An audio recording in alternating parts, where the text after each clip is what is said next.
Eu tava fazendo a minha caminhada agora pela manhã. Eu acordo aqui, leio jornais, leio os portais de notícias sempre. Sempre faço isso pela manhã. E saí fazer minha caminhada, como sempre faço.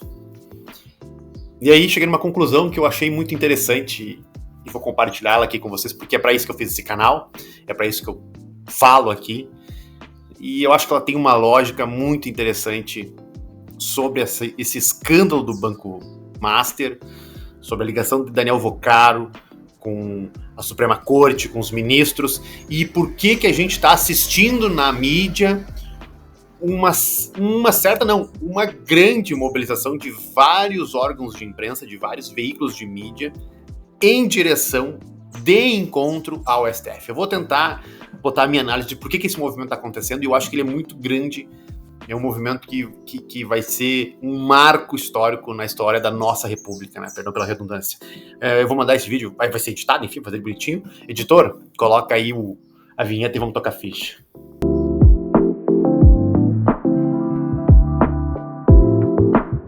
Eu tô analisando as notícias, os canais de mídias e os seus posicionamentos. E o comportamento da imprensa como um todo. E eu estou com a impressão, eu estou lendo alguma coisa nesse sentido de que algo muito grande vai acontecer. E isso vai acontecer longe dos palcos, longe dos bastidores, vai ser por trás das cortinas. O que eu vou falar aqui é importante frisar que é uma opinião, é uma hipótese, não é uma denúncia, não é uma prova, não é uma reportagem, é uma leitura lógica de poder. E as fontes são a minha cabeça, são da minha cabeça, é eu que estou imaginando, é eu que estou pensando. Vou tentar fazer uma contextualização aqui um pouco mais breve. Imagine se você é banqueiro, você tem lá seu banco, você vem de uma família muito rica e o seu banco é um banco pequeno, né? No cenário brasileiro é difícil ter banco, o Brasil é um grande oligopólio bancário. Mas o seu banco, de maneira muito sagaz, ele consegue sobreviver. Não tanto pela solidez financeira, mas por uma engenharia um pouco mais complexa. Até questionável, vamos dizer assim. Mas ele sobrevive principalmente pelas relações políticas muito bem nutridas, com os tomadores de decisão. Essas relações que ele mantém através de capital financeiro, contratação de serviços paralelos, capital social, também favores, presença em jogos, dono de time de futebol, enfim, é através dessas relações e dessa engenharia que você mantém o seu banco operacional. Só que acontece? Acontece um fato. Acontece uma investigação no INSS. E aí o fio começa a ser puxado. Quando a CPI do INSS, esse escândalo de roubo dos aposentados, direto no contra-cheque, começa a ser investigado, o rastro aparece. E o que vai explodir, o que está explodindo, não é só o Banco Master. Explode esse drama dos aposentados brasileiros, né? Eles foram roubados no contra-cheque, foram roubados os fundos de pensão, ou seja, roubados 2 vezes. Que é um absurdo. 2025 foi um ano terrível para ser aposentado no Brasil. Enfim, mas seguindo esse rastro dessa investigação do INSS, o banqueiro fez uma aposta. Ele viu o colapso, ele viu a situação ficando complexa, e ele faz o que todo grande empresário, todo grande operador, na sua maioria no Brasil, faz. Ele aposta no lobby, ele aposta no que ele entendia o poder mais forte, o judiciário, a Suprema Corte. Surgem contratos de advocacia vultuosos, com alguns tipos de escritórios paralelos ou parceiros, e a expectativa não é justiça ou decisões favoráveis, é uma blindagem. É a velha lógica brasileira. Lucros privados, prejuízos públicos. Ou seja, vamos tentar blindar a venda do meu banco para um banco estatal. E aí o prejuízo passa a ser de todos, não passa a ser só meu. Talvez até os fundos de pensão fossem salvos se o banco privado tivesse sido comprado pelo banco estatal. Só que, meus amigos, não funcionou. Deu errado. Porque é impossível de controlar o Brasil. O Brasil é muito grande, tem muitas instâncias, muitos servidores, muitas pessoas. Então é difícil.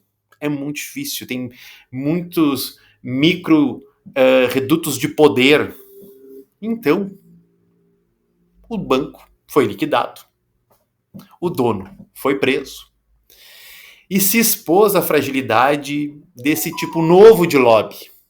Ficou exposto, que não funcionou. E aí se inicia um conflito. Porque se julgavam que esse tipo de lobby, esse tipo de relação, esse tipo de contrato de honorários advocatícios garantiriam resultados. E aí o que nós estamos vendo agora, meus amigos, é que não garantiu. E se inicia uma coisa muito interessante, ao meu ver, é uma reação. É uma reação da classe política brasileira, da esquerda e da direita, contra a classe judiciária, vamos dizer assim. Não toda a classe, mas em específico um reduto. Por quê? Porque o judiciário entrou num jogo de defesa de interesses privados dentro da máquina pública. Entrou no jogo de lobby, entrou no jogo de contratos. Mas Brasília não aceita desaforo. O dinheiro em Brasília, o dinheiro escuso, ele tem seus caminhos. E esses ministros dessa Suprema Corte tentou fechar as torneiras de um lado e abrir para si mesmo, o que não foi aceito. A classe política goza de uma coisa muito interessante, que ela tem tempo. Assim como também a Suprema Corte se entendia com o tempo. Afinal, os ministros não enfrentam urna, não sofrem crise de reputação, não precisam enfrentar a opinião popular diretamente, mas os ministros enfrentam as indicações. E, meus amigos, na política, quem é indicado tem que saber que é indicado. Você não pode esquecer dessa regra. Se você foi indicado, você foi indicado. A política adora os traidores, mas não perdoa a traição. Aliás, é o contrário do ditado. A política adora a traição, mas não perdoa os traidores. E aí agora a gente está vendo que está se construindo uma mensagem e uma frente de batalha, que me parece muito simples. A toga é poderosa, sim, mas a urna ainda é maior. Os políticos ainda são maiores e que têm que ser respeitados. E quem é indicado, é indicado. Eu acho que toda essa frente de indicação, toda essa frente que está acontecendo da mídia, expondo principalmente o ministro Alexandre e expondo a Suprema Corte, vai acabar num resultado só. Eu acredito que a gente vai ver uma mudança de paradigma na Suprema Corte brasileira. Eu acredito.